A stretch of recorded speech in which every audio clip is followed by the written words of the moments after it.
vastly exaggerate the scale. Kenneth and pull him out the shop with his walking stick. Right. So today I'm thrilled to be joined by a long friend of mine actually, which is Sir Kenneth Grange. How long have we known each other now, Kenneth? I think it's 21 years. I think we first it must be. met. I'm not a bit surprised. It's a long time. Yeah, so I hadn't started Anglepoise very long actually. I think I was very new to the business, very new to the game, and you know, things came about actually because I was reading an article in our archive which was about what's your favourite design of all time, sort of article in the Style Outsider, I think it was, in the Guardian, and the name came up and it was Kenneth Grange. And I remember you talking about balance being a quality in life we don't talk about as we should, and timeless design appeals to young and old and things like that. And it was one of those magic moments where, you know, the hairs stand up on the back of your neck and you think, you know, I've got to meet this person and, you know, understand, you know, what he means by those things. And here we are, and 21 years on, we're sitting here together, and that's fantastic. Simon, I think I'd like to talk about the first time I met you. It's a very fond memory.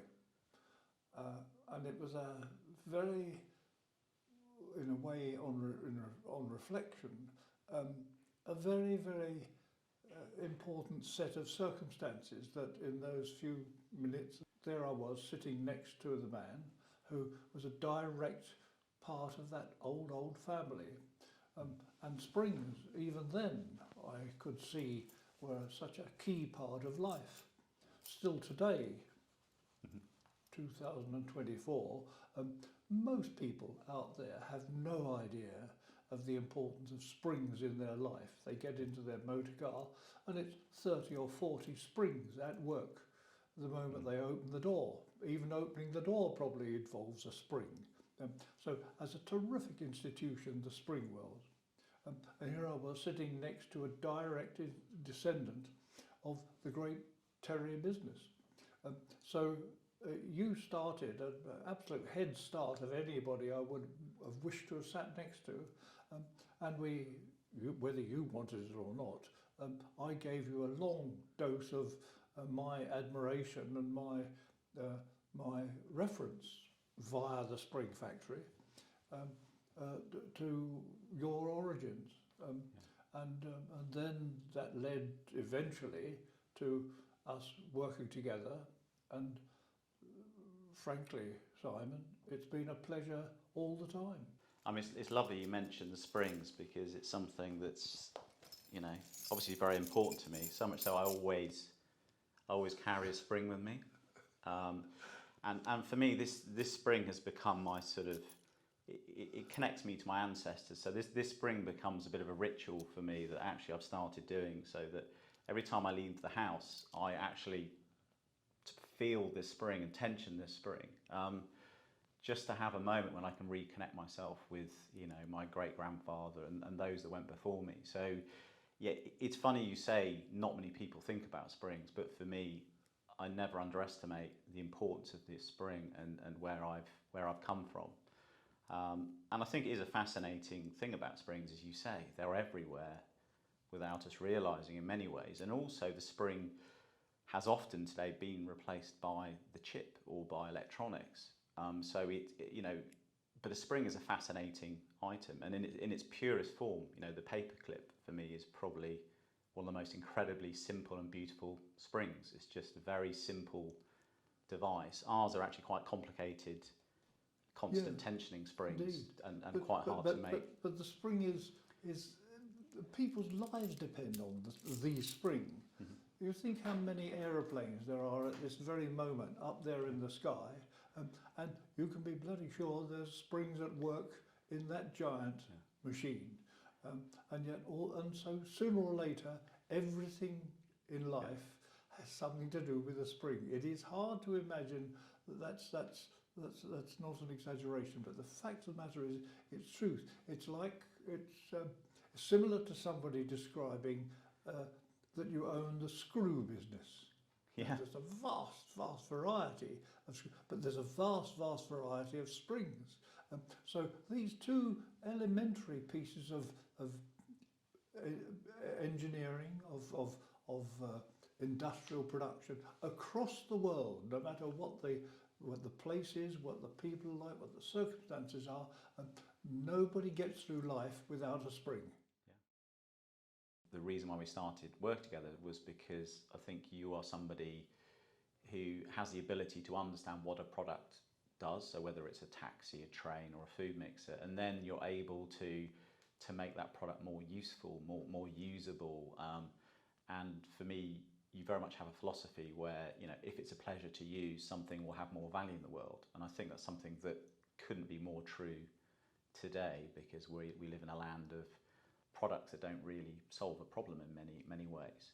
So if you look at, you know, like the Type 3, what was the sort of the thinking there? Because there's a lot of beautiful details in there for me that I think you introduced, and it was a kind of, and another part you really got us to think about, I think, was the idea with the product where the springs are, it's the engine of the product. And you know, you can relate that to motor cars or different objects, but it all comes back to celebrating that engine, and I think that's what you did.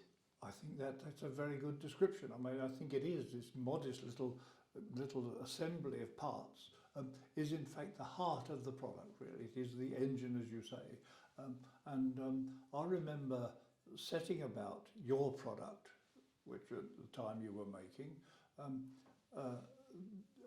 because as a canvas on which to then work, or stage on which I was going to perform, as it were. The target of my endeavours was whether it could be improved functionally.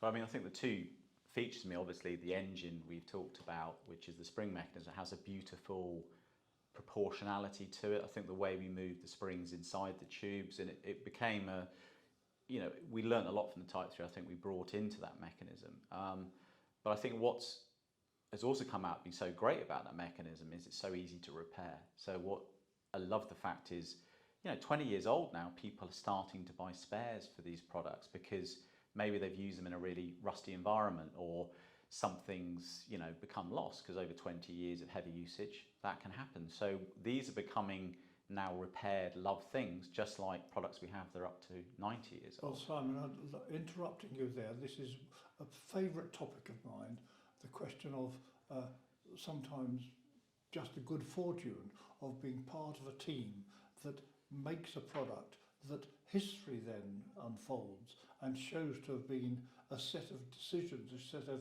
engineering decisions that happily go to make the longevity of the company, not only the product but the company. And the train that I worked on for British Rail is a good example. And another remarkable example is Kenwood. For Kenneth Wood, I designed or redesigned a product of his, and by a set of circumstances, some of which are not to do with me, but it was in a degree over-engineered, over-well made.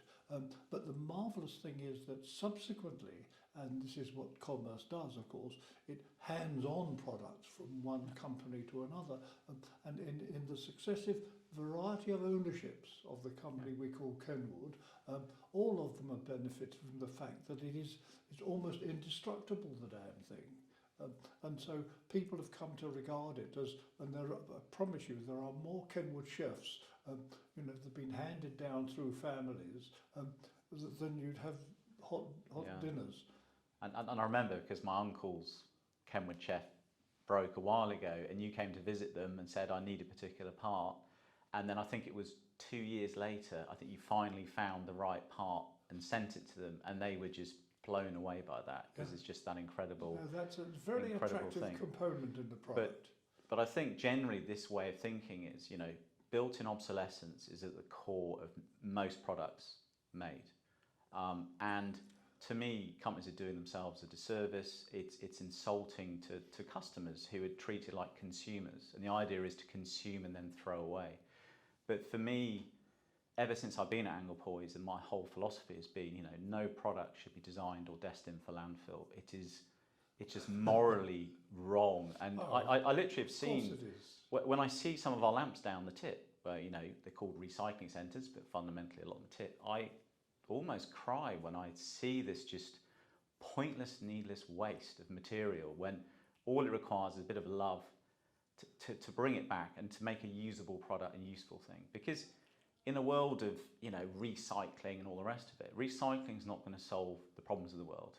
Only using the things we make for longer and building longevity into our products and the way we live is the only future we can really have as human beings. And do you know, Simon, interrupting you, the heart of this is actually detail. The heart of it is actually the minutest concern about the smallest part, and its appropriateness, its economic, and it's fitting together. So it's like an ideal jigsaw puzzle. You get all the little bits and they nest one another, and so I'm slightly obsessed, and I think I'm not ashamed of the fact that I am obsessed by detail.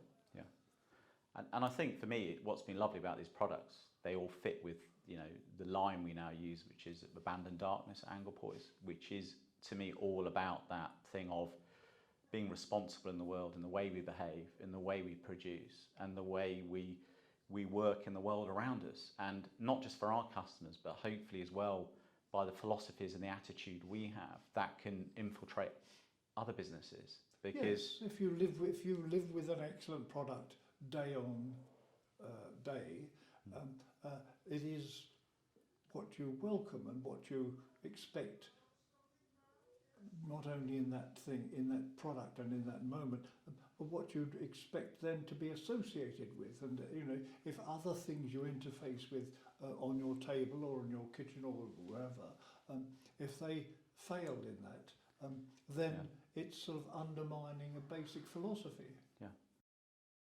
Yeah, and it's been fascinating to me, isn't it? Because we've worked together for so long that actually at the start of the process, it was bulbs that were very light that got very hot.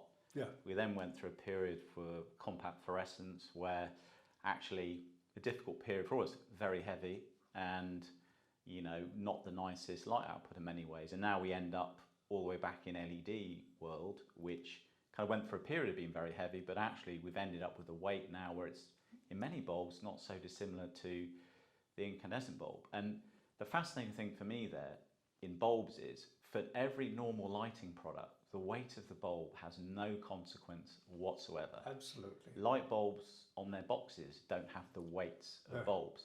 To us, in an Anglepoise mechanism where balance is critical, the weight is absolutely critical. Sure. So it's quite interesting, you know, how we dealt with that. And I know in the Type 3 you dealt with that variation by having adjustable spring caps. So they had these beautiful little dials, which we did on some of our sort of older products in the 1930s, but it allows you to change the sort of free length of the spring or the tension. And that was one of the most beautiful details for me that really, I loved on that product. No, I agree. It's like having an engine that you're able to tune yourself. I know there's fancy firms, fancy endeavours to tune up the engine of a motor car, but we're talking about adjusting. Tuning is a nicer description of our little engine, which is the heart of the product, which are these springs. But it's a nice thought, that, isn't it? Because, you know, there's practical uses of that, if you like, on a turntable or something where you have to adjust the weight of the cartridge or the head. But actually, for the longevity of a product, you know, how do you know what the light source is going to be over 10, 15, 20, 100 years?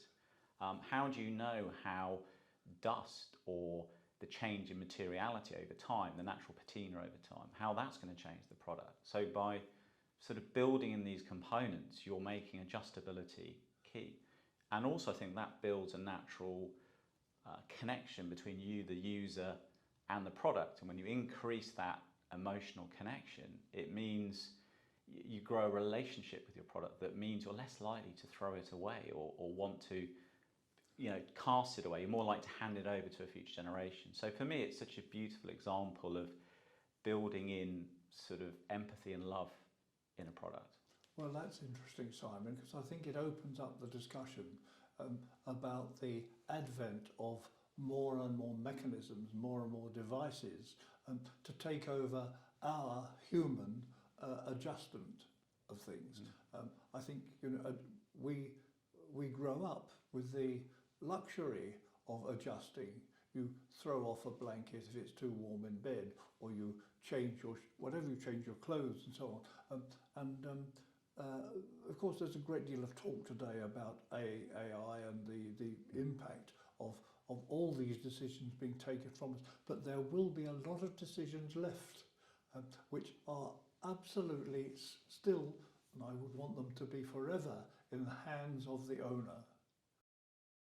Because it's also a level of connectivity in the world, and if you look at the toaster example, they're comparing a mechanism with the quality of toast with a dial. So within all those things, as a human, it's allowing you to have decisions, it's allowing you to think, it's actually allowing you to use your brain, and you get a sense and a feel for how these different things interact, which I think can only go to help you in life. Because if everything is automated, then we as humans are not connecting to the world in our hands, and if we're not using our hands, we're not connecting the head to the heart, which we use the hands because otherwise we just exist in a virtual world. So I couldn't agree these more. tactile engagements are what make us human.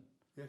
I think if we were to rely upon, for example, the use of voice commands to take over from physical commands and therefore judgments, that's a pretty bleak future. To a point where in 500 years' time we won't have arms, we certainly won't have the need for fingers, etc., etc. Yeah. Well, just very quickly, because Adam will be there dressed for us. Yes. 30 seconds on your book. So, Right.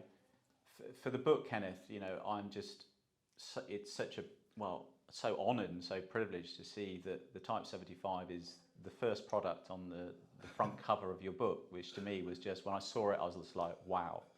That's just amazing. No, what does that mean to you? Well, it means that it's one of a few examples of a lifetime's work, and I've had a lot of good fortune, and you're one of my fortunes. That's lovely. Kenneth, thank you very much for your time.